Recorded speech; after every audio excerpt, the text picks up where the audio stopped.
ever made it, one of the best that did it, coming with it. Understand this is all I think about, all I ever wanna do, all I ever worked for. So ain't no giving up, and up to the limit, just to win it is a must. Now you see what it takes to be on top, don't stop. Now you see what it takes to be on top, don't stop.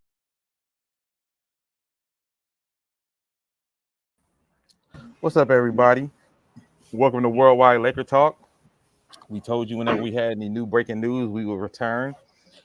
Finally, we have some breaking news. Breaking news today. JJ Redick has been officially named as the Lakers' new head coach. And I'm looking at the responses so far on Twitter or X, on Twitter and Facebook. And of course, it's very, very polarizing for a plethora of reasons.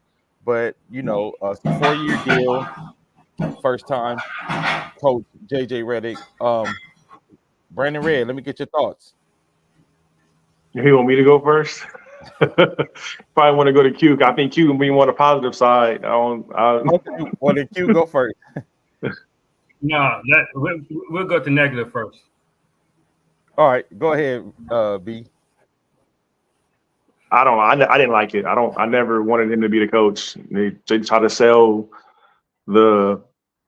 his basketball knowledge and whatever the case may be. First time head coaches have not worked in the NBA the last few seasons for a variety of reasons. I mean, Steve Nash, one of the most knowledgeable players, 2-time MVP, didn't work. He had a team. Derek Fisher was another first-time head coach, no experience, didn't work. Jason Kidd had to go and be an assistant for a few years before it worked for him. Didn't work in Milwaukee for him. 3 out of the last 4 Laker coaches have been first-time coaches, in Luke Walton, Darvin Ham, and now JJ Redick. The only one that worked was a coach, and Frank Vogel, who had experience. I don't understand how, a first-time head coach the Lakers is not a starter job. It's not a learn-as-you-go job. It's like you said, it's a very polarizing day on Twitter because of the Lakers. If you want to go to Portland or OKC with no coaching experience at all, go for it. There's more to being a Lakers head coach than just X's and O's and seeing how you're going to preserve AD, what you're going to do in the box, how you're going to have a good rapport with the players. It's way more than that. You're going to be in the media every single day. You have to have the nuance of how to deal with the media, deal with the attention of a 2-game losing streak. Because you lose 2 games in a row, you're going to be on the chopping block in LA. It's not the same as other places. Your 500 team, JJ kind of have to deal with the criticism of just it's way more politics than being a Lakers head coach than just X's and O's. And he may be a smart player and all that other stuff. It may work, but just a first-time head coach that's never coached at all. There were better candidates to me that had coaching experience. You can try to build up his staff, or whatever the case may be, with experienced players or experienced coaches, I should say. That doesn't mean that's going to help him because he's still the forefront of the burden. It falls on his shoulders.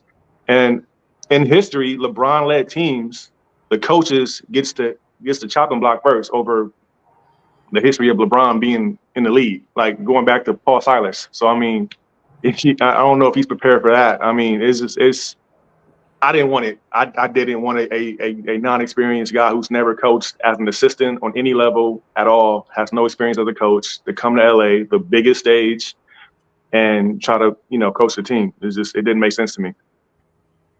All right. What's your take, Q? I actually think coaching experience is overrated in LA because we have seen this job eat up coaches with experience. Mike D'Antoni, Mike Brown, go to the list. So I think unless you've been a Laker coach before, no matter whether you have experience or not, you have no Laker coach experience. So whoever was going to get the job was going to be up against it because the expectations in LA is just unrealistic. Since moving to LA, every coach that won a championship has won it in a first or second year.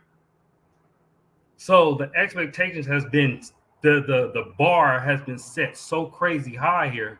I don't think it mattered who got in here. My biggest thing was, who did Anthony Davis want?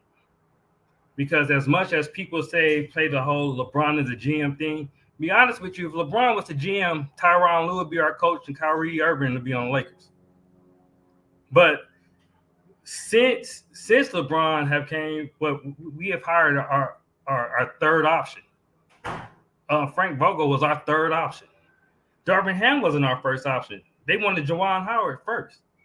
So we haven't even hired our first option since the AD LeBron regime has even begun. So I'm gonna just go with I want who the top two guys want, because historically people talk about what would Dr. Buss would have done. Dr. Buss would have went to LeBron and AD and asked them who they want. Paul Westhead won the championship. Magic didn't want him. He had to go. God bless his soul, Jerry West didn't want Phil Jackson. I don't think a lot of people realize that. He did not want Phil Jackson. Shaq wanted Phil Jackson, and we saw who Dr. Buss went with.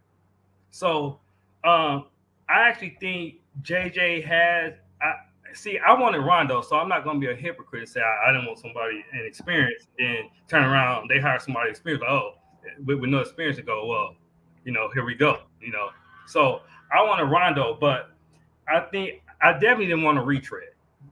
I'm tired of the retreads, the same coaches cycling in and out throughout the NBA, and I'm kind of over it. I think whatever JJ vision was sold going to Anthony Davis, because to me, that's the more important. I think LeBron going to play 2 years, like I've been saying, and then when they start that expansion team, he's going to go and try to get that Las Vegas team as an owner. And based on the timeline that Adam Silver brought up, that's going to be about 2 years. So as far as the hire, it was to me more what Anthony Davis wanted, because he's been begging to go back to the 4 since 2020. And from what I've read is that was JJ Redick's vision for him. So if Anthony Davis believes that JJ could do the job, I don't understand why people think you should invest hundreds of millions of dollars into players and then don't get the coach that they want. It just the logic to me just never made sense. And then you wonder why it kind of doesn't work when you actually hire that coach or whatever. So to me, if that's who the players wanted, let's go for it and let's see what happens. Okay. So for me, I'm cautiously optimistic, and I'm reserving judgment on how I feel about it either way, just because I'm waiting to see what his staff looks like. Because I was excited about Darvin Ham until he hired his assistants and his assistant coaching staff. Like, I was excited about what I thought he could bring until I saw his staff, and I'm like, that staff ain't strong enough. Besides Phil Handy, to me, outside of Phil Handy, I don't feel like they had enough experience. They didn't have enough head coach experience on that bench. Because one thing I will say about Vogel, and I will preface this by saying I never thought Vogel should have been fired. I thought we should have kept Vogel. I thought that was a bad firing. I thought they jumped the gun. And I think they listened to the players too much on that, trying to force Westbrook on whatever coach was coming next. So I preface this by saying I didn't like Vogel's firing, but Vogel's coaching staff was A1. If you remember, through that whole season, through the bubble, he had a very trusted coaching staff. He had some head coaches that could help him with the feel of the game. When stuff felt like it was getting out of control, I felt like he had a really good bench, and they actually had like enough people where it's like I felt like you had people who focused on defense, and you heard the defensive voice on the floor, and you had Vogel, Vogel could focus on defense, and you had Rajon Rondo and Jason Kidd, and the other coaches focusing on offense. And I thought that made a very good combination. And then at the same time, I'm sure LeBron felt like his voice was being heard, and Rajon Rondo being the coach on the floor also. And we talked about this a bunch even at the time. I don't know if y'all remember. Remember when Rajon would be like, AD hasn't touched the ball 3 times down the floor. I got to make sure I get him the ball. That was the last time that we had somebody who made sure that AD was involved in the offense, especially at the end of games. So from what I've heard so far, JJ Redick already talked to AD. He's already telling them like his big focus is not only how they're going to use him, but how they're going to utilize him end of games. Because there's no way we should have been up on Denver 24 times and AD's having monster games, and then he just don't touch the ball for the last 5 minutes of every game. That's like, from a coaching standpoint, that's atrocious. Like, there's no way that timeout shouldn't have been called, and the focus should have been, let's run something for AD. And I kept waiting, and I kept waiting for it to happen. And much as people feel like LeBron pulled the strings and LeBron da, I knew Ham was done when AD got up in the press conference and said, we don't know what the fuck we doing. That's when I knew Ham was cooked, because AD ain't known as a coach killer. AD ain't really known as one to rock the boat. So when he came out and said that, I was like, oh, they got real problems. I knew. I was like, Ham days are numbered, because you got the most, chill superstar coming out and saying, yeah, we don't know what we doing out there on offense and defense. Like, he was very specific in what he was saying. So for me, I would be happy if he gets Rondo, I heard Jared Dudley. Lakers been getting coaches paid, y'all, because I heard as soon as the Lakers said they had interest in Jared Dudley, I think it's the Mavericks he's with right now, they like, no, they about to give him extension. Same thing. Soon as we heard they said there's interest in Jason Kidd, gave him an extension. Interest in Tyronn Lue, gave him an extension. Like, anybody Lakers said they're interested in, them teams are giving them extensions. So we'll see. But I hope we get Rondo. I hope we bring Phil Handy back and get some head coaches, some strong head coaches. And the biggest thing is, I feel like, and this is just on a perception level, I feel like out of all the coaches that I've heard thrown around, because all we can talk about is the ones that I've heard have been interviewed and all that, I feel like JJ Redick, to me, is probably the most LA ready in regards to knowing how to deal with the press, having that LA look, being in LA, even though he was a Clipper, he knows what it's like to be in LA. He had a chance to be, Pat Riley 2.0. And I'm not saying that he's gonna be Pat, but I'm saying, like, I feel like he's the closest. He got that asshole in him, and that's why I was telling him. He got just enough asshole. Phil Jackson was an asshole. Pat Riley was an asshole. You got to somewhat be an asshole to be a coach in LA. I mean, for the Lakers at least. You got to kind of have like an asshole chip on your shoulder type of mentality. 100%. And I heard he's an asshole. I heard he's a little arrogant. I heard, you know what I mean? But like I said, I feel like he got a little bit of that mode you need for LA. Antoine Sheffield said Mark Jackson. I would have loved for Mark Jackson to get a chance, but we know that ain't really happening. I want to know the real story behind Mark Jackson. It's more to it than what we know. I can't with the success real quick he had with that team and how he built that team literally from the bottom, and for him not to get coaching opportunities. Something happened that we're not being told. Yeah, I'll just take some notes real quick so I can remember my talking points. First thing, I believe it was Dame, you said you're holding I guess your grade on the coach hire for JJ until he hires the staff, because Vogel had a very strong staff and he allowed them to move. That for me comes from experience of already being a head coach in the league. Now, he can hire whoever he wants to hire. He can hire Rondo, whoever, and form this very, very formidable staff. In my opinion, most times when you have a first-year head coach, they're more insecure about who's going to get credit for what, because you are trying to make a name for yourself pretty much. Vogel did a great job of letting other coaches shine because he wasn't insecure about his job, because he was already a head coach before. He had experience about it. A lot of times people really thought like Jay Kidd was the coach in the wings for him. When you have a strong staff and you're a first-time head coach and you potentially hire your replacement, oftentimes that causes a rift. That's what I'm nervous about, because when you are the first-time head coach and you got a Rondo, or you got a Scott Brooks, or you got whoever you have that's the coach waiting in the wings, you don't always listen to that guy. You may go against him intentionally just to show that my system or my style is better. Like I said, to prove yourself, to put a name for yourself. That's why I didn't want a first-time head coach, because you're trying too hard to make a name for yourself, in my opinion, most times, especially in LA.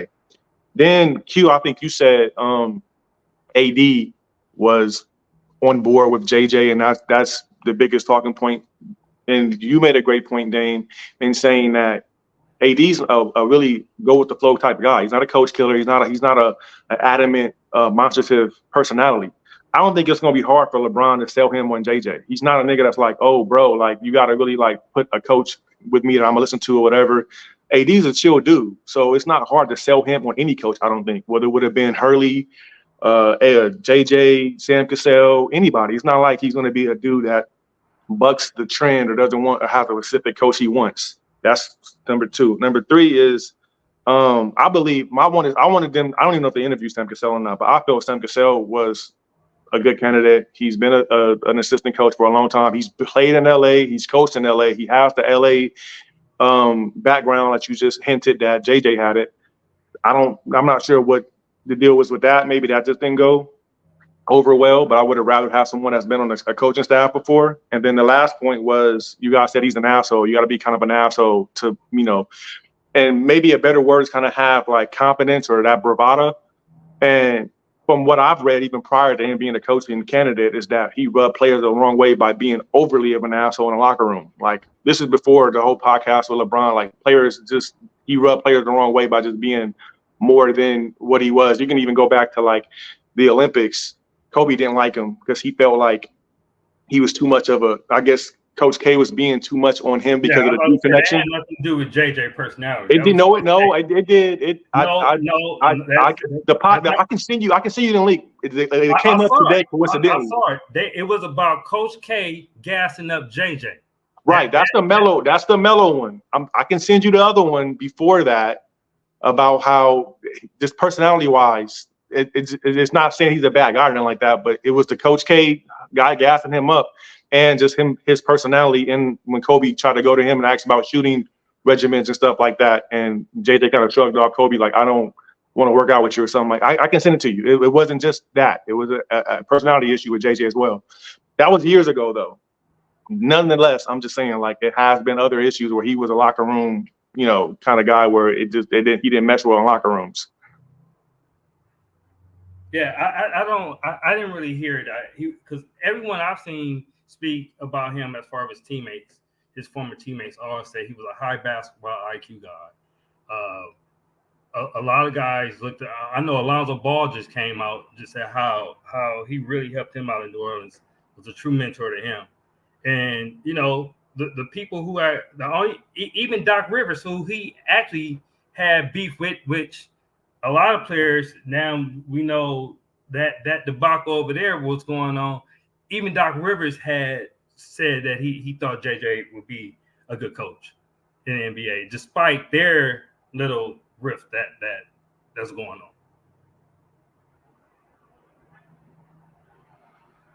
Well, I think I've heard he rubbed a lot of players the wrong way. I watched the episode with him and Chris Paul because they like hate each other from college all the way. But Chris Paul rubbed a lot of people the wrong way too. So you kind of take that with a grain of salt. But for me, to your Sam Cassell point, Brandon Red, I wouldn't have minded Sam Cassell as a head coach either. That was somebody else who named that was tossed out there. I was like, I wouldn't mind him because I feel like he has a strong personality. I feel like he has good experience on good benches. He's been on some really, really good benches throughout his career. And like you said, I don't know what the story is of why he can't get a head coaching job or why Mark Jackson can't. I don't know what Sam Cassell, and I promise I'm not trying to be funny, y'all. Like I'm dead ass. I already know what you're about to say, but they might be too ugly for LA. Like to be the face of the Lakers. I'm because I like Sam Cassell, y'all. I think other teams holding that against him though. No, for real. Like, because I'm like, ain't no way. Because you got to put him up in front of the press. He got to talk after every game. You know what I'm saying? So for ugly LA, can't get hired. No, like we joke about it, but if you think about it, it's really no reason why it's like this Piston job, right? Yeah. There's no reason why Sam Cassell shouldn't get this Piston job. Yeah. Absolutely no reason. Absolutely no reason. I'm not trying to be an asshole. Dog. Hey, I'm too immature for shit like that, bro. Cut too ugly like.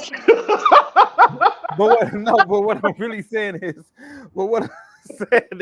like, LA, like even Pat Riley, like LA comes with kind of a look. The coach of LA, it does. It comes with kind of a look. And Ham was kind of even a deterrent from that. You know what I'm saying? Like Ham was even a little deterrent. Nigga, you're taking me out, bro. They can't hire two ugly black niggas back to back. I can't with you. Hey, look. No, because what I'm saying is, and it's not just about the looks, it's also about charisma, right? Like if you gonna coach superstars in LA, you also have to be a star. You know what I'm saying? And because you go back to our championship coaches. Pat Riley was a star in his own right.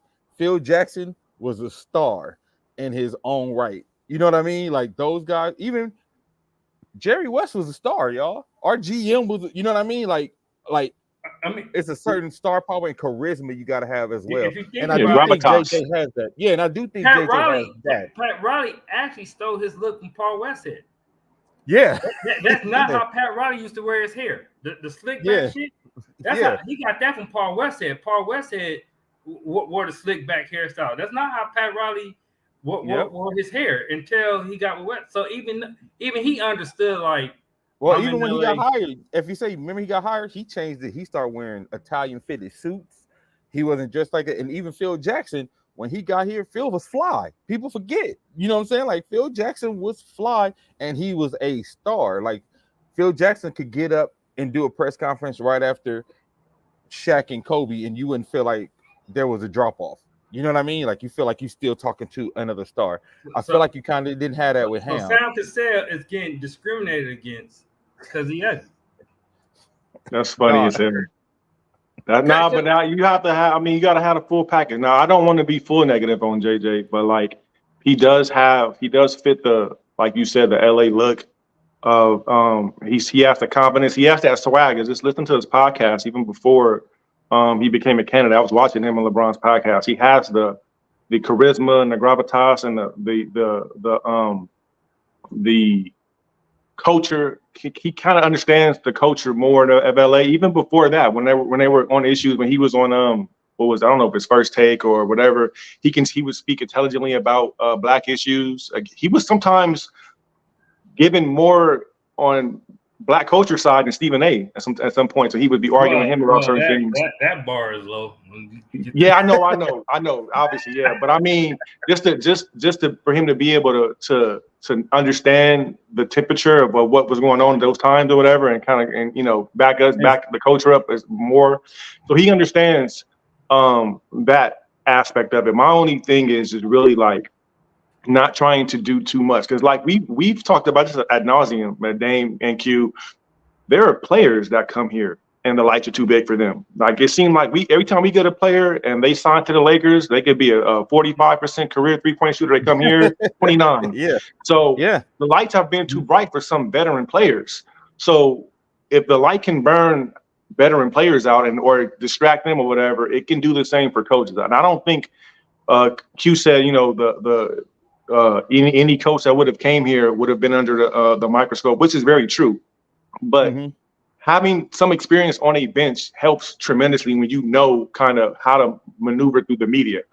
This is going to be a first time for him, and if he can lean on his staff and not try to do too much, it can be great. It's just a matter of not trying to do too much or not being too into what the media is saying, because JJ is young enough to where he's involved with social media. He's not an older coach that doesn't have Instagram, Twitter, all that. He has all that. He's going to be on all that. He's going to see all these topics and everything. And he's old enough to understand how to coach. He just needs to meet that medium ground where he doesn't let the media and the fans coach or put in how he should be coaching, and just do his own thing and have a strong mindset throughout the season, because it's going to have hard times. The Lakers, whenever they lose games, it's the end of the world. You lose 2-3 games in a row. Any 3-game losing streak is you want people well, fired. I think Ham fell into that. The Twitter, you could tell Ham started reading Twitter. Right. And how old is Ham? Huh? How old is Ham? Is he around the same age? He's a little bit older than JJ? Ham maybe be like 49. 49, so like 10 years older than JJ? Yeah. So that's my thing. Let me read these comments real quick from Instagram. Mike Ant said, in the post-merger era, there's been 5 first-year head coaches who've led their teams to a title. Paul Westhead, Pat Riley, Steve Kerr, Teron Lue, and Nick Nurse. And then he said the podcast with LBJ was posturing for this position, and it worked. So what I want to say too about the podcast, because one, before I watched the podcast and they first started throwing his name around, I was like, what? And somebody's like, yo, bro, just go watch the podcast. Like, so I watched like a few episodes of the podcast.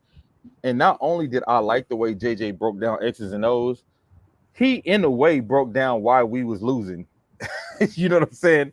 During the playoffs. Like he said all the things that Q, me, and you, we read that we were saying. He was talking about you're not going to beat Denver without size. Doesn't make sense to go small when you're playing a team like Denver with that kind of length and that kind of size. So, and then he also was talking about how Anthony Davis wasn't getting touches. And one of the biggest things I saw in the podcast that made me feel like maybe he could coach this team was he was not afraid to call LeBron out on his bullshit during the podcast. Yeah. Like there was a couple times LeBron said some shit and he was kind of like, nigga, you know what I'm saying? Like LeBron said something about fouls. He's like, yeah, Lakers like number 2 in free throw shooting. Like, shut the fuck up. Yeah, when LeBron was trying to say he don't watch his own highlights on YouTube, he was like, "Come on, bro!" Like, we all do it, bro. Like, so that right there it showed me. I said, "Oh, if he does get this job, I don't think he'll be afraid to call LeBron out." And to your point too, B-Red, watching him interact with Stephen A. Smith, and it's not about the basketball knowledge; it's about how Stephen A. is a damn tyrant when it comes to his show. And how he's a tyrant when it comes to how people talk to him. And if people talk to him a certain way, he don't want them on the show no more. JJ had no problem calling Stephen A. out on his shit and making him look crazy on his own show as well. And I thought that's something that took a certain kind of bravado, a certain kind of confidence to be able to do that. So watching him do that with Stephen A. Smith and how he operated with him, where he was checking him on shit, like, nah, you don't know what you're talking about right here. As somebody who played basketball, blah, blah, blah, blah, blah. And then him talking to LeBron James and calling LeBron James, because, a lot of times LeBron James be on some passive-aggressive bullshit, or a lot of times he be on some cap. You know what I mean? And for JJ to not be afraid to call that out, but do it in a way that, it wasn't disrespectful, but he did in a way where, like, I can't let you get that off. Those are the things that made me say, okay, he might be good for this job, because I think one of the biggest things, besides Ham's feel for the game, which I thought was terrible, his feel for the game, Ham X's and O's was not up to par last season. There were times we came out of timeout and ran some of the worst plays I ever seen coming out of timeouts. And watching JJ and how he talks about out of timeout plays, how they set him up. And I think because he understands how LeBron wants to play, and because he understands the plays that are successful for LeBron, I think he will utilize that. Like, you're going to see things from that podcast being utilized where he's talking about, oh, this play is damn near unstoppable. Why did y'all stop doing it? You know what I mean? Because we saw that against Denver. Remember when, I don't know if y'all remember, there was a play where D'Angelo Russell would come with the high pick and roll. Anthony Davis would come up to the top of the key and they run that high pick and roll, and they would have LeBron in the dunker spot. And we ran that shit in the third quarter. And I think it was like, that's when we caught up, took the lead. We ran it like 4 times in a row. LeBron either got a dunk, an open layup, or he got AD an easy bucket at the basket. Fourth quarter, we never did it again. Never ran that play again. I'm like, so I think that's another thing. Like, I feel like he'll have a better feel for the X's and O's. I don't know how his feel of the game will be. Like we said, you don't know till you get in the game, but I think his feel for the X's and O's will be better. Yeah, well, what kind of sold me on him was if you realize when they go over film, a lot of it is from the 2020-2021 team. Yep. So that was stood out to me, but it was on another interview, and he said that because the girl asked him, I posted it in our chat. She asked him what would make him what would make him a good coach, and he said that he understands that the game is constantly changed, players constantly change, and you have to constantly adapt. And he said he learned that from Coach K, that you got to constantly be willing to adapt, not be so locked in tunnel vision into whatever philosophy or system you have that you got to be able and be willing to change and adapt according to the situation at any given time. So because to me, that was one of the problems with Ham. Despite what the statistics said, despite what the analytics said, he was going to run that 3-guard lineup no matter what. Well, I told you, I feel like Ham had that. I see myself in y'all, so I'm gonna play y'all because I needed a coach who believed in me the way nobody believed in Cam Reddish, or Torian Prince, or like I feel like he felt like he was a role players coach. Like, I'm here for the role players, and I'm gonna make sure y'all get y'all time. It was weird because it was constantly something like all the stats, all the analytics says this, and he just wouldn't play that lineup. I mean, it's crazy that the starting lineup that we had coming off the Western Conference Championship, they didn't really play together until December. Yeah. December, January. Yeah. Like minutes on the floor together, which is like pretty much insane.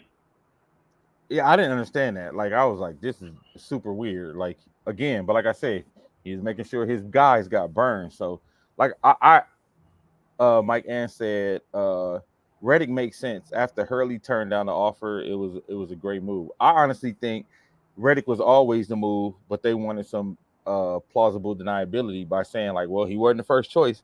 We tried to get Hurley first, and he said no. So to me, to even say, like, I think, not to say that they didn't really want Hurley, but I think they really wanted JJ, but they was like, how do we quiet down some of the noise of hiring LeBron's guy?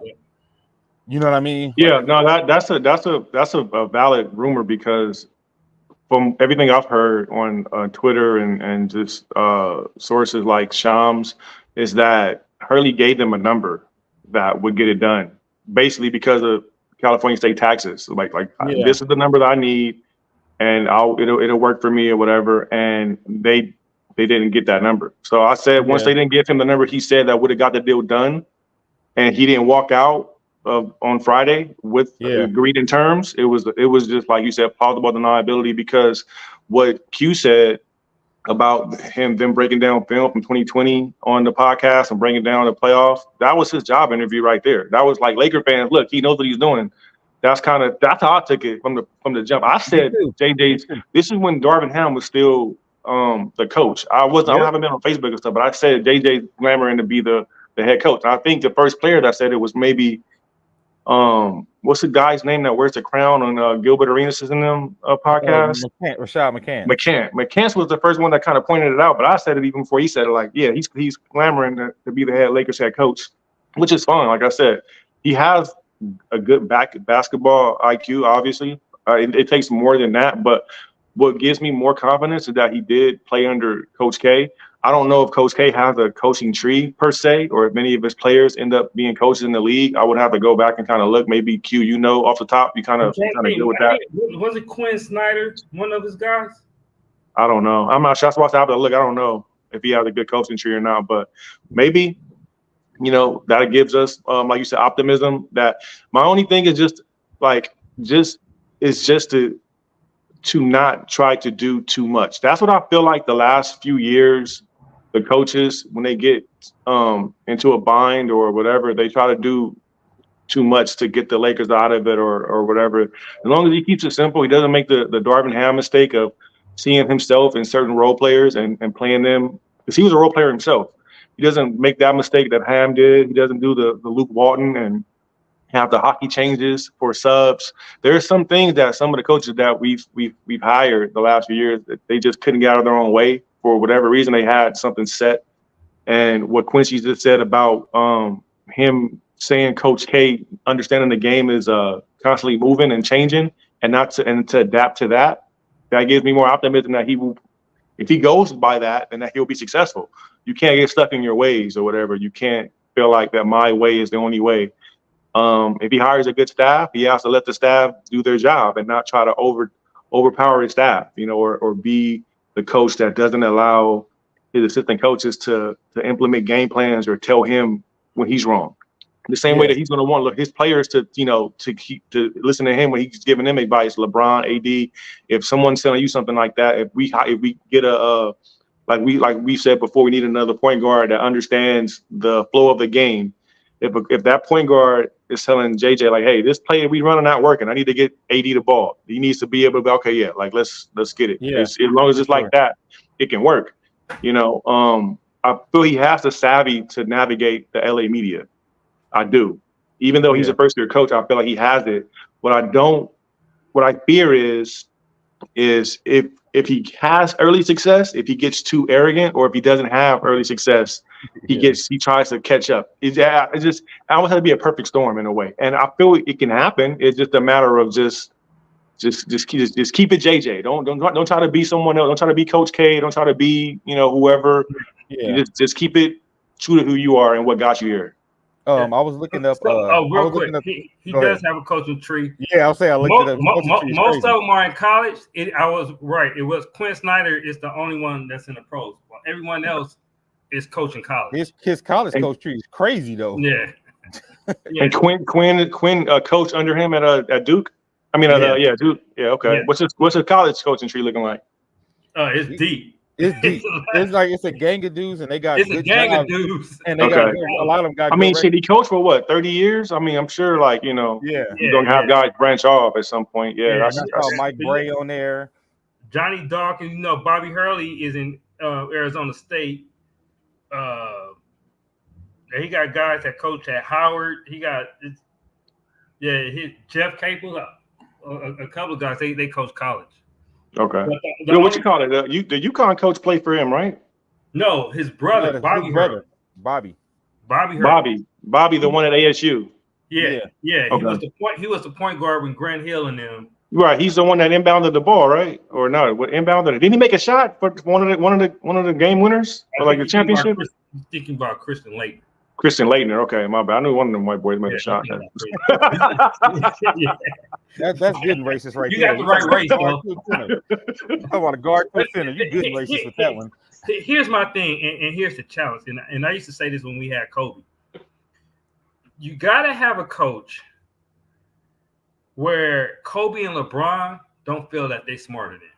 They at least got to feel like he's just as smart, or he's smarter than me, or the shit won't work. That's always kind of been the thing with like coaching superstars here with the Lakers. Like especially when you got high IQ guys like Kobe and LeBron. If they feel that they smarter than the coach, like LeBron taking the clipboard, like, man, fuck this. We gonna run this. Kobe did that to Mike D'Antoni. Remember Mike D'Antoni had Mike Brown. Remember the day Mike Brown, that day I knew Mike Brown was fired, he looked at that nigga like, what the fuck is this play? Give me the clipboard. Yeah. And we're like, we ain't doing any. That's the day I knew Mike Brown was when Mike D'Antoni had Powell shooting threes and not in the post, and Kobe's like, fuck what he's saying. You go get in the post. Post up. Like we running 2-man pick and roll. That was a 2-man game. Yeah, pretty much. And so you gotta have, and that was always my concern with him, because what Frank Vogel was smart enough to do, according to what the player said, Vogel was like, okay, well, Rondo, LeBron, Jerry Dudley, J Kidd, y'all got the offense.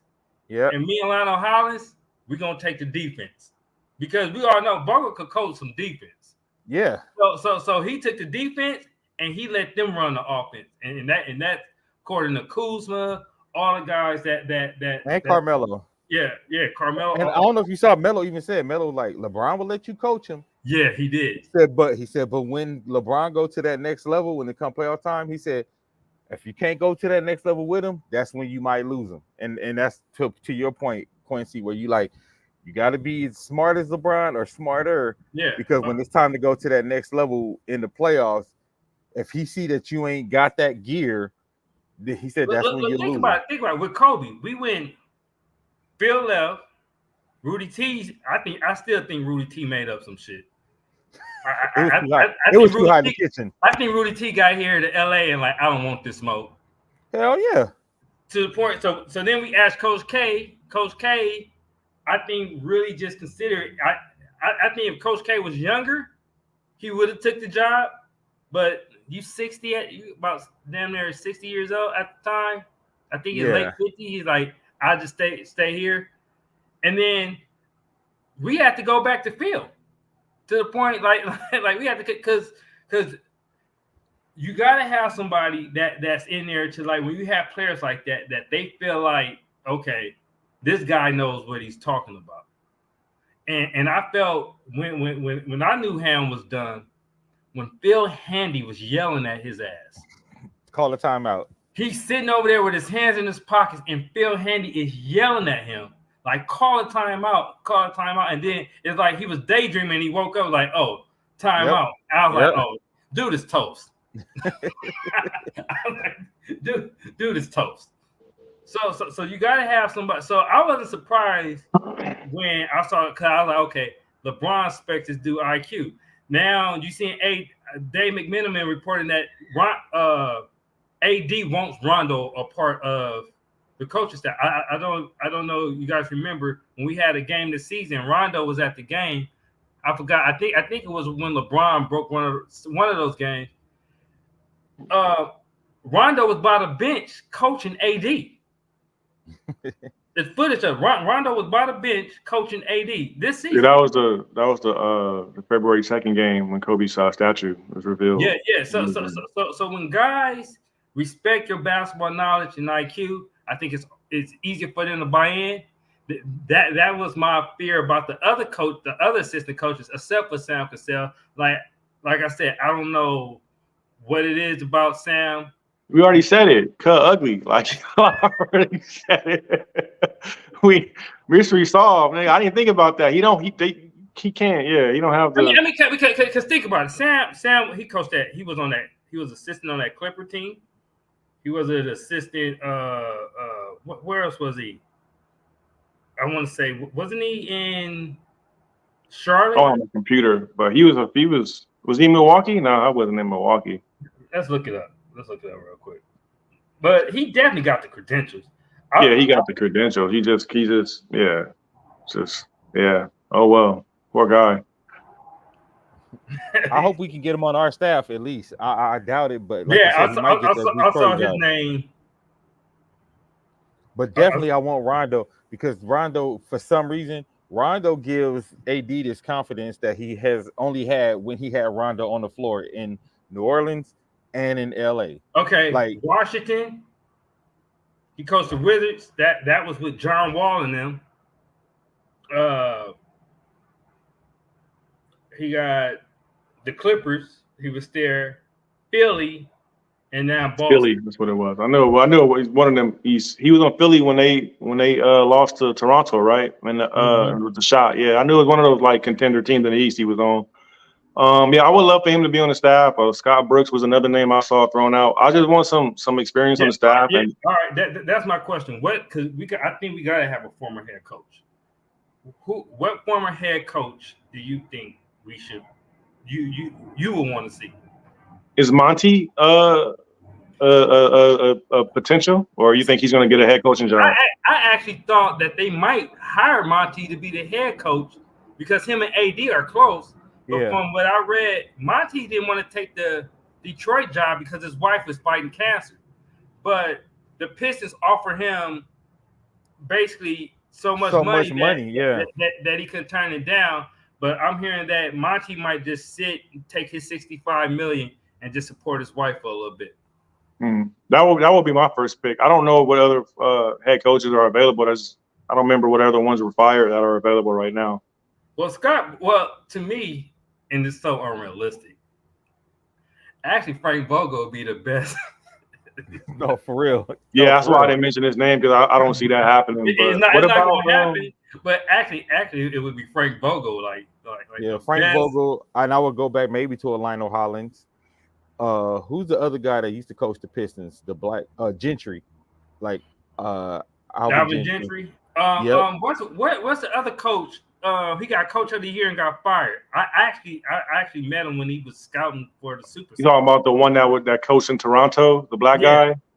I can't think of his name. I'm looking at his face. I can't remember his name though. Because he went to Detroit as well after the Toronto stint. I like him as well. Yeah. You remember what's the guy's name? The coach that was Sam Mitchell, right? Sam Mitchell, yeah.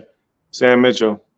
Was it Jacques Vaughn? He got fired, right? I like Jacques Vaughn to be a potential yeah. on the staff. Jack Bond? Yeah, Jock Bond's gone.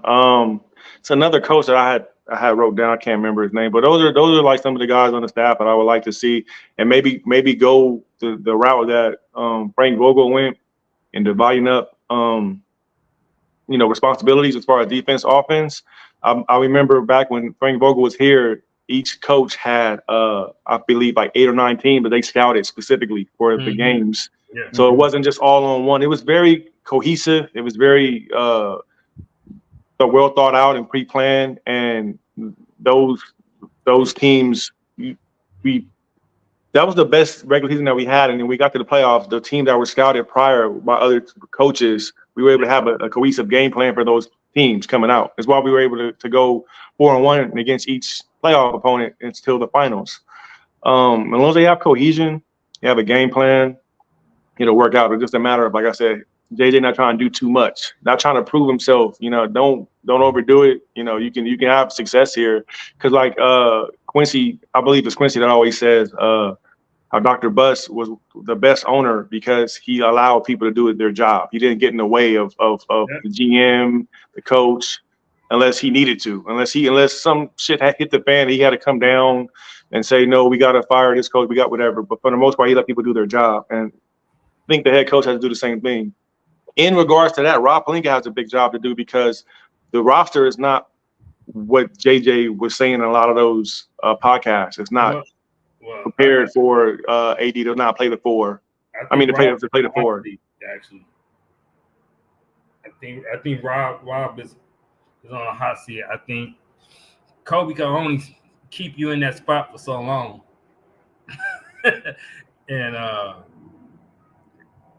but in all fairness to Rob, everybody was praising that roster last year.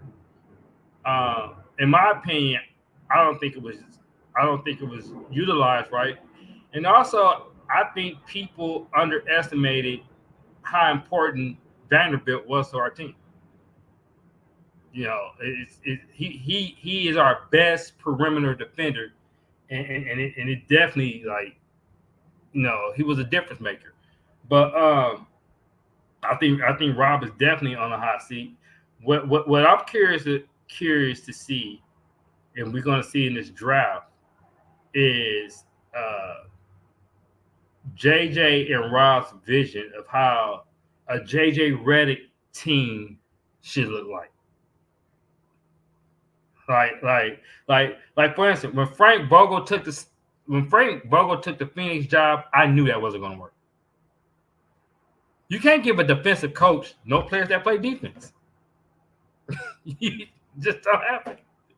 He got all offensive players. You got defensive coach off.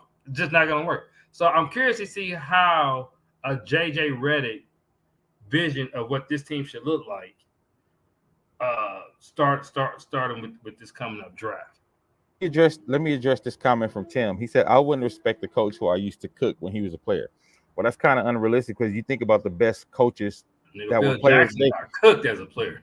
Tyronn Lue, they wasn't really superstars. No superstars have really been good coaches. So that's Tyronn Lue is known for getting stepped over by Allen Iverson, bro. Stop it, right. Tim. You make a valid point, bro. Come on. The best superstar coach was Larry Bird. Yeah. Yeah. I say Larry Bird. And I think that's I take that back. We're gonna keep it historical. It will be Bill Russell, because he actually won the championship. Yeah. But right. in modern time, I think it's Larry Bird. Outside of Larry Bird, everybody been role players. Yeah, because Phil Jackson used to get served. Go back. He was not a good player. Tyronn Lue wasn't trash, but he wasn't a great player. Pat Riley was okay. Pat Riley was the scrappy white boy. He was JJ Redick. Yeah. Mike D'Antoni didn't even play in the league. Like he ended up going overseas. Brian Shaw. Brian Shaw was Don Nelson. Don Nelson was like a role player. He was one of the best. Yeah. Still one of the winningest coaches of all time. He wasn't. Yeah. So I was a player. Well, you know what? I think I heard Lenny Wilkins had a game. Yeah. The singer? Not Lenny Williams, nigga. Oh, my Lenny Wilkins. Nigga be on the sideline. After every loss. Wait, who is Lenny Wilkins? I'm forgetting. I'm blanking on that name. Light skinned dude had the slick. Oh, the light skinned black dude. He coached Atlanta back in the day. The Hawks. Yeah, okay. A long My time. bad. But no, outside of that, most superstars Magic was horrible. Yeah. Isaiah Jordan. Oh no, Isaiah was good. He was all right. He was all right. You know, right now I can. Well, you know what?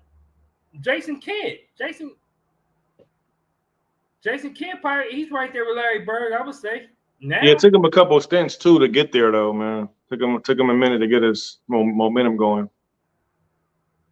Yeah, but yeah, I'm curious to see what's their vision for like a JJ Redd, like. Speaking of that, Quincy, I want to ask you too, because I know they was talking about with Hurley. They were saying they wanted to build a program, like a long, stable program. Do you think they're going to keep that same plan with JJ Redick? Well, I think you have to, because this new salary cap. I mean, this new CBA. They said the way salary. Yeah, they said the way the new salary cap. You're gonna have to really build through the draft. You have to really build with and develop players. So, with that being said, do you think them turned over to JJ right now? What do you think this draft looks like? Let's talk about that. What do you think we draft at 17, and what do you think we draft at 55? Do we go need at 17, like another big man that can contribute now? I like Zach Edey at 17 if he's still. I do too. The only player that I like is 17. I like Zach Edey. Because although I get it, I think Rudy Gobert got everybody's nerves bad with big dudes, but I think he's 7'4", 290. But if you look at offensively, he got skill. To me, he's like a 7'4" more skilled Zubac. Yeah. Of course, against every team ain't gonna be a good matchup for him. But he is somebody that if you throw him the ball, he's gonna one-on-one, he probably scoring most people. On most people, he probably gonna have issues with the elite guy, but not everybody got an elite big, and he's gonna score. And if you got another guy out there that teams gotta consider double teaming with LeBron and AD on the court. That's money. So I mean, because I'll be honest with you, this draft, like 6 people could be the number one pick. Yeah. And this draft remind me of the year. This draft remind me of the year after Dwayne Wade, Carmelo, and it remind me the year after that. This remind me. What's the dude that Cleveland drafted that lasted like a year in the league out of UNLV? Can't think of his name. Yeah, I know you're talking about. It was actually Giannis' draft because I think Giannis was taking Anthony Bennett. Anthony Bennett. Because I think like Giannis that draft. And somebody else turned out to be, because Giannis was taking like 17 or 18, and Giannis turned out to be the best player in that draft. So, and you can have 5 or 6 people go number one, and then you can have guys go from pick 20 to being a lot. Like Zach Edey could be a lottery pick, but he could also be sitting there at 17, 20.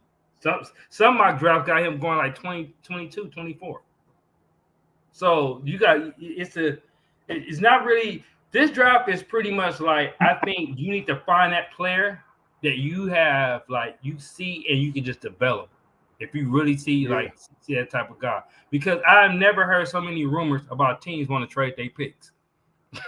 Yeah. So do you still think it's a good idea to take Bronny at 55, or do you try to find something that you might be able to really develop at 55? No, I mean, to me, 55 is a throwaway pick. That's why I don't mind Bronny going at 55. But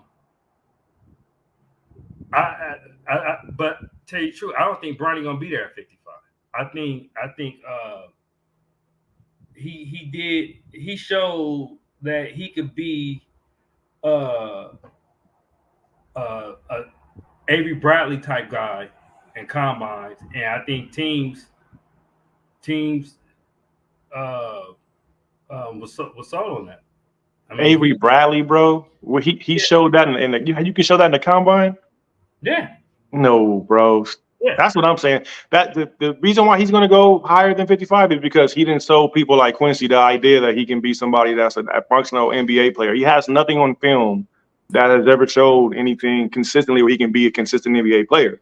You can go to the combine and be a good athlete all you want. That's fine. There's plenty of athletes that don't make the league. Well, to me, in the combine, you're going against the top 80 players, right? He stood Not out. necessarily, no, because the overseas players don't come over there, and a lot of the other guys make it to the G League. You're not going against the top players. You're going against players in your college when you're playing in games. Okay. So, but he still stood out against those players. He didn't stand out. He stood out. I watched the games. He had 4 points one game. He had 14 points second game, and he had 8 points another game. Okay, and then he also had the second best shooting performance in the drill, right? That's it. Lethal Shooter is one of the most sought after coaches. He coaches Paul George, James Harden. He's in the NBA 2K. He's never played in the NBA. Just because you can shoot doesn't mean you're going to make it to the league. So with that, what are you really expecting to get at the 55, the 55th pick? Actual NBA prospects. That's not somebody that's actually a prospect, like somebody that's played against competition that we can see they can build on. Tell me 10 guards in this draft that's better than him that should be taken at 55th. Anybody, you can name. Give me some names. No, I don't have names, Quincy. I'm not an NBA scout. I'm not an NBA scout. I don't have names. He's not one of the top 60 players in the league. And that's my issue people that judge Bronny. When you ask him to give me the players that you would take before him at 55, you guys can't give me no names. No, you don't have to give a name. You don't have to give a name. No, you do not. I don't have to give names because I don't know all the players' names in the draft. My point doesn't need a name. My point is there's 60 players that are going to be in the draft. He's not one of the best 60 players. He wasn't a good player in college. He wasn't a good player in high school. I can't name you all the players in high school that he wasn't better than. He should have been an All-American for McDonald's. I can't name you all the players that he wasn't better than. The fact of the matter is he wasn't one of the best 60 players in the country last year or in the world. Yes, he wasn't. See me, I'm different. I can't say, well, this person is not the best singer, the top 10 singers. And then Dame asked me, okay, well, give me 9 singers before. Oh, I haven't heard them yet. I can't give them to you. I'm not saying I haven't heard them yet. That's different. That's apples and oranges. When it comes to sports, Quincy, and you know this, the best players are going to get drafted. You don't have to know the best, but I didn't know who Jordan Clarkson was before we drafted him at 42. I don't have to know that. That's not my job. What the staff and the NBA staff knew is that he played at his college for 2-3 years. He had good stats. Same thing with Josh Hart. I knew what Josh Hart was, and I followed the college game. That's not my job. My job is not to give you names. My job is to know that if this player played 4 games at this college and averaged this many points, he's not an NBA prospect. If you go look at the average of what NBA prospects average, he's below all of that. There's a reason why you have to put stuff on film. That's just what it is. You don't have to go to the combine and play well at the combine, not have any game film in high school or college that supplements you being one of the best players in the draft. At the combine, you're going against at least the top 100 players that you've been measured up against in the draft. That's why certain players don't go to the combine, because they don't want their stock to drop. So your top players don't go to the combine. So because they know if you got somebody who's a top 5 pick, he go to the combine and get served, you could drop. That's a financial decision that be made by their agents. If they've already financially secured a top 5 spot, what's the point of going to the combine and potentially losing on money? That's different.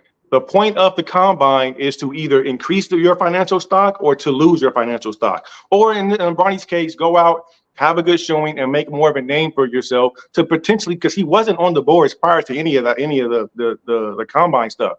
So you're telling me 3 days of the combine took him from not being on the board and LeBron upset, tweeting about him not being on the board and stuff, and then he jumps up until he's going to get drafted in the mid 40s now? No, 3 days of basketball does not supersede what he did in high school He wasn't a top player in high school. He wasn't a top player in college. None of that supersedes that. And I can say you can draft him on potential. But what I'm saying is you're still missing out on somebody who has better film and a better high school and college career than he has. Period. That's it. And what if that person didn't do shit in the combine? Because the combine is your most recent look. That doesn't mean anything. The combine is very trivial. The combine is this much. It's this much. Every year in the NFL combine, there are players that get drafted. But Zach Wilson in the NFL combine got drafted off his combine, being able to throw 70 yards. He was not an NFL quarterback. The Jets drafted him based off of a combine. They don't really play against one another. You're playing against each other. That's all well and good, man. I've looked good in pickup games as well. That doesn't supersede your film. You can't. What you put on film in high school and college means something. It does. Even like people were saying he's like Patrick Beverly. Patrick Beverly averaged like 37 points in high school. Like they saying, oh, he's going to be Josh Hart. Josh Hart was the best player in his state. They're comparing him to Avery Bradley. Avery Bradley averaged 28 points in high school and was Mr. Basketball in his state. You can't keep comparing him to people and saying that, oh, he's in this. He was never one of the top high school prospects in high school or in college. He wasn't. I disagree with that because to me, I've seen players who wasn't like a Zach Edey, who was looked to be like a high second round pick, who showed that they can move their feet, they got an outside shot, all the things depending on your college system, you can't really show and do, and actually show that in a combine. And now we talking about Zach Edey possibly being a first-round pick because of his performance in the combine. So we have actually seen players leave high school, college, and then make the improvement between the end of the season to the combine and be able to show their overall true skill set and jump up in the draft. But they still have put stuff on film. Zach Edey was still a Big Ten Player of the Year. He still has shown everything. If you go back to his high school career, he was a very skilled player. But see, that's not the thing that the scouts. That's not the thing that the scouts are criticizing him about. I get it. I get what you're saying, but I'm saying he still has had stuff on film. What the criticism was about. He has to put significant film together, though. Every player that I've ever seen as Bronny being compared to has significant film. I mean, even going back, they were saying Drew Holiday. Drew Holiday was Mr. California basketball. Like, what are we talking? Like, he didn't average that. He was not good at UCLA. He averaged like 8 points a game. He still was a freshman All-American at UCLA, averaging like 8. He started all 32 games, led them in the tournament. He was a productive college player. He couldn't showcase all of his skills at UCLA, Drew Holiday, but he was still a productive high school player who put up stats, put up film, put up numbers. You have to show something on the film. You can't just say, "Oh, he did good on 3 days against competition in the combine, and now he's a prospect." That's not how that works. Well, just like you can't say, "Oh, since you put up 30 in high school," because depending on what high school you went to and your competition, no, a lot of dudes have put up 40 in high school. No, a lot of dudes don't put up 30 and 40, man. A lot of dudes do not put up 30 and 40 in high school. Look, we've said before, like Brian Scalabrine, for example, every NBA player at some point was busting somebody's ass, whether it was high school, college. You don't really get guys that average 10, 12 points in high school and college, make it and stay consistent in the NBA. This doesn't happen. Like I said, Patrick Beverly is a role player. He averaged 37 in high school. He barely can get on the big in the NBA and barely can score 30 points. Sierra Canyon, if Patrick Beverly was to Sierra Canyon with all those other stars, he wouldn't average 37. Yeah, he's an NBA player. He had an NBA career. He's that good. Gilbert Arenas explained why he didn't send his son to Sierra Canyon for that exact reason right there. That's why he said that's why I send my son to Chapel. Okay, so what name does Sierra Canyon was scoring more than Bronny James? Give me the names. Kenyon Martin's son was scoring more than him. For 1 year, he didn't stay there the whole time. He transferred out. What's the name of the players that were on the team that were better than Bronny James? That held him back. But the thing about it, give me the names. You just use that against me. Give me the names of the players with Sierra Canyon. Now we're holding Bronny back. No, I never said it was holding Bronny back. I say if you go to a team with a bunch of star players. Okay, who are the star players on Sierra Canyon? Who are the star players on Sierra? I mean, hell, it's a I can't think of his name. He's on the Houston Rockets right now. He actually went to the G League. He made it to the NBA, right? Yeah, he's in the NBA. He was a lottery pick, I believe. I forgot his name. But they had like five-star high school players. Bronny was the only one that made the McDonald's All-American game. Him and Juju that year. Who else was the other All-Americans on the team? I don't think Bronny should have made the All-American. Who didn't? I said I don't think Bronny should have made. No, he shouldn't have. He shouldn't have. That's my point. Like he's not that. He hasn't shown any reason of being a top prospect at any point. To me, I think if you get somebody late in the draft and you feel like you could develop him, because most of them are not going to play for the next 2 years anyway. I mean, how many late second round picks actually are part of any roster or rotation? No, I don't expect him to be a part of the rotation, but I do expect a late round pick to at least have a chance of developing. If you're gonna draft at 55, give someone who is going to potentially be a two-way contract or something. Lakers have picked up players late in drafts. You look at even a player like that didn't stay in the league, like David Nwaba. David Nwaba was more developed than Bronny James is at this point in time, and he had a serviceable NBA career, 2-3 years in the league. Like, if you can get a player like that could be serviceable, then do it. Don't draft a player based off, oh, he had a good combine. Like, give me more than that. Well, what I will say, Brandon Red, from not just from the combine, but from other NBA players who have worked with Bronny, when you talk about somebody that can be developed, the biggest thing that I always hear is he's a player that can be developed into a good two-way player and a good role player. That's the biggest thing I do hear. I will say that. They say a lot of NBA players who have either worked with him or, like you said, their kids played with him, they say Bronny is the closest. He's a lot closer to being a pro, not because of his skill, but being a pro because of his habits, how he works out, how he runs the team, his leadership skills. They do say that. So I on that side of it, I do think that he can be a second-round draft pick that actually can be developed into a Tim Hardaway Jr. type player, into a Gary Payton Jr. I hear that. I heard Gilbert Arenas when he said he said something to him in a workout that pissed Bronny off, and he saw a level of Bronny that he hadn't seen before. I watched all USC basketball games, women's, men's. I watched everything. Bronny is an NBA prospect, but not at this point. But what I would have believed he was doing was come out and then go back to college and go to a system that better suited what he's doing. He's a tweener. That's what makes it even more like he's not ready to go to the NBA. They don't even know what position he can play. He can't handle the ball well enough to run the point. He's not big enough to run the two. So when you're stuck in that in between 6'2", 6'1.5", 6'3"-ish, he's really not 6'3", and you don't have a position where they can plug you in and say, hey, run the offense, or say, plug you in, say, hey, give me a bucket. He doesn't have that. It would have suited him better to go back to college, find his role, find what he's good at, and hone in on those skills, whether it be running the team as a point guard or being a bucket getter and getting baskets. He doesn't have the ability to do either or consistently. He's even showed in the combine. In the combine, he leaned on his defense. His offense came off spot-up shots, which he's not a spot-up shooter. He's not. He can shoot the ball, but he's not a catch-and-shoot guy, or trying to do too much and turn the ball over because he's not a true point guard. Being a tweener without his true position and not honing your skills in college is not makes him less of a prospect, in my opinion. If he was 6'6", with a wingspan, yeah, draft him. He's not that big, and he doesn't run point. So what are you really thinking when you're drafting him? What are you saying? Okay, this is our developmental point guard, or our developmental bucket getter, or our developmental defensive player only? You're only gonna be in the league just for defense. What are they drafting him for? Well, Dame just named the player that you just described. That's Gary Payton II. Gary Payton II? You said who is who he's supposed to be?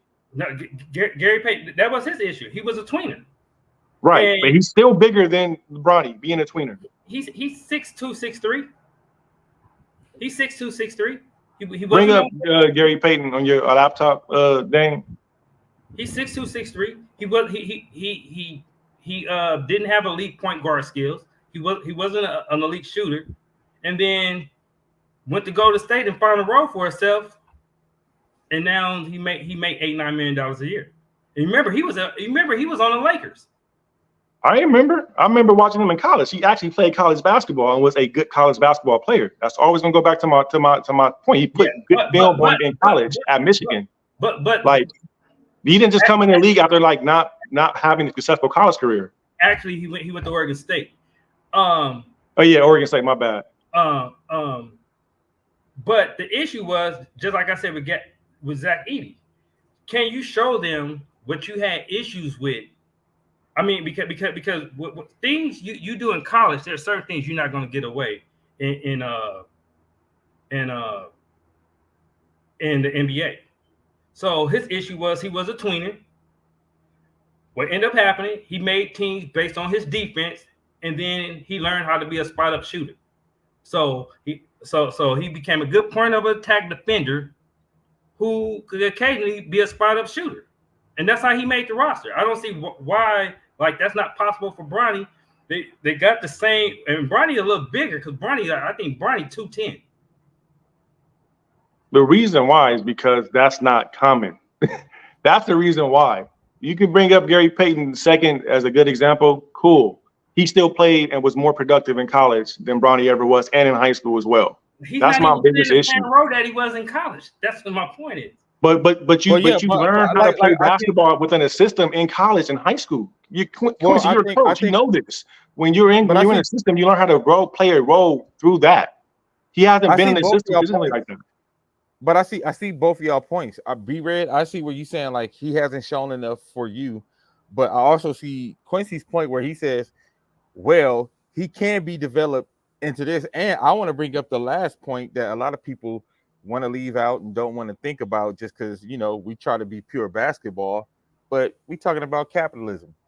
You get Bronny and you put him in your G League, you're going to have sold out G League games that you probably never would have without like you get something out of Bronny that you would never get from a 55 pick of he's going to bring some hype to your G League team. So even if they don't bring him up for 2 years, he's going to be the guy that everybody, because I remember we was all watching the G League games when Shaq's son was there. When Shaq's son came, they started playing more G League games on TV. We started watching them. More people was going to the games because people was really pulling for Sharif. And I think you're going to see the same, but on a bigger level with Bronny, because like he was from USC, and then he's going to go and play in the G League on the Lakers. The Lakers G League team is like damn near pro, right? Like feels like damn near pro team. So I think that's the other piece of this puzzle that people forget. And that's another reason I think Quincy might be right that he might not be there. You might get some owner who like, look, we need to bring some bread, infuse the fan base. Let's get Bronny, put him in the G League, and then call him up a few games. Because when we call him up a few games, it's going to be a big deal. Camera's going to be there. They'll probably make it a TV game. So I think that's the other piece of the puzzle that people aren't really looking at. Amar said, y'all really want to invest time in a roster spot developing a 3-star prospect with a heart ailment? Well, like I said, for me, if we talk about the 17th pick, hell no. But if we talk about the 55th pick, I'm not mad at it. You know what I'm saying? I'm not like, oh, nigga, we could have got bop. Or, you know what I'm saying? At the 55 pick. I don't feel like that. But like I said, from a capitalist side too, I just see how it could benefit any team that ends up drafting him. Yeah, to be clear on my point, I'm not mad if they drop him at 55. 17, of course not. 55, like I said, when Quincy asked me name the other players that you can draft, I don't know them because I'm not following the draft like that. But I do know that there are better, more developed players that are ready. But I wouldn't be pissed off if they drafted him at 55. I'm a realist. I understand that he does serve some value and does have some upside. But like I've said before, he's better in a position than Zaire Wade was when he came out. And Zaire Wade was a better high school prospect than him. Zaire Wade played in the G League prior to trying to make an NBA roster and just couldn't do it. And he's around the same size as Bronny James and was actually a better player than Bronny James and still couldn't crack an NBA roster. He had to end up going overseas.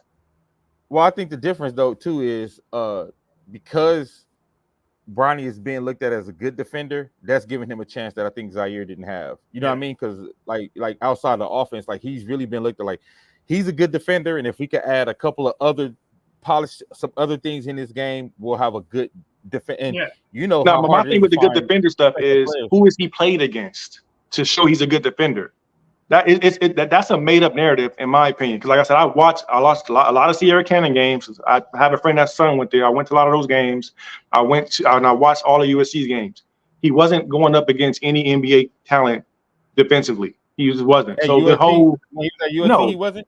No, because he wasn't playing. And when they played, the guy, Isaiah, God, what's his last name? Isaiah Stewart. Their point guard took the defensive. The way that, first off, let me preface this by saying USC runs a lot of zone. They don't run a lot of man-to-man anyway. Their system is not a man-to-man based defensive system at USC. For one, for two, he didn't play that many minutes when he was there. When he was there, he was in the zone, and Isaiah Stewart was the matchup point guard that headed their trap defense that they played. So the whole narrative of him being good defensively is based just off of his size and speed, I guess, because he didn't lock any players up one-on-one. You're not going to find any YouTube videos of him playing great defense at Sierra or USC. He does have the potential because of, I guess, his size or whatever.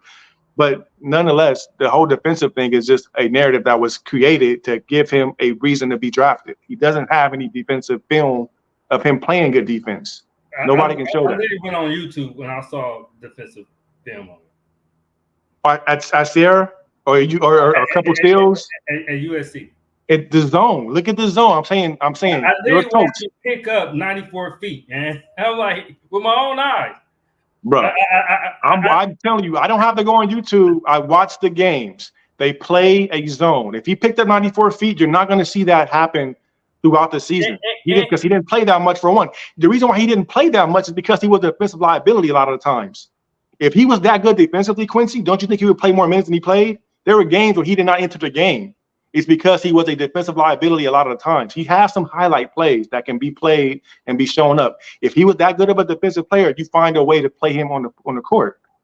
I'm telling you, I watched the game. I'm not just sitting back just talking, trying to hate on a young man or anything like that. I'm giving you actual stuff. We'll see. I beg to differ, but like I said, he can draft it. That's fine. Like with JJ, we'll see. With Bronny, we'll see.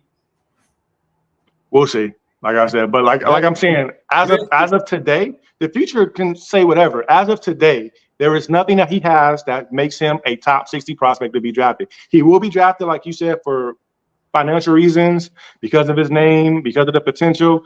He's not one of the best 60 players in the draft. He's not. All right, and on that note, we're gonna end the show. So everybody, JJ Redick, new head coach, Bronny possibly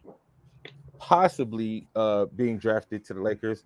We'll see on both fronts. Thank everybody for watching this and joining us for Worldwide Laker Talk.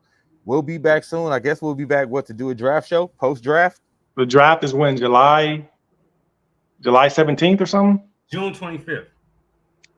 When is July 17th? That's free agency? What's that date? Why are they sticking out of my head? When does free agency start? Well, I think they actually free agency start June 29th. Yeah, and they can start, but I think they said they can start negotiating with their players, I think this week. Yeah, players. They changed free agency, like with players on your team already. After the finals, you can start negotiating with them. Start talking to your players. And then the actual free agency period starts on June 29th, and so does the draft? Yeah. No, the draft is on the 25th. No, the draft on the 25th.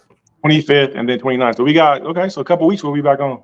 Yeah, we'll be back on in a couple of weeks, man, and hopefully we'll have the coaching staff hired by then too, and we'll see what the philosophy. That pick might not be there though.